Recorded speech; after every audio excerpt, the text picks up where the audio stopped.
Apple's forthcoming iPhone 17 series is creating excitement, especially in light of new design and color possibilities.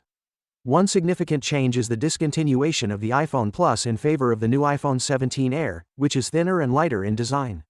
The Air, however, lacks enthusiasm, especially in terms of colors and features, according to early comments. In terms of design, the iPhone 17 Pro models are catching attention.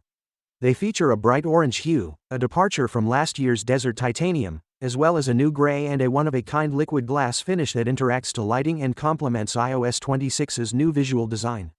These improvements give the Pro models a unique and expensive appearance. Initially, a light blue color was predicted for the Pro but was ultimately allotted to the iPhone 17 Air, which did little to enhance its appeal.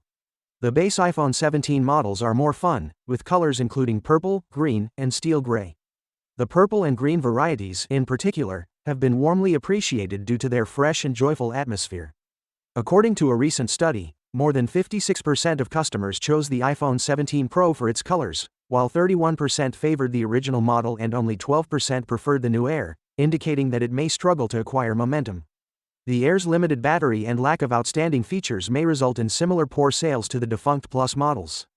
Apple is obviously taking more daring moves with this generation, both in terms of hardware and software.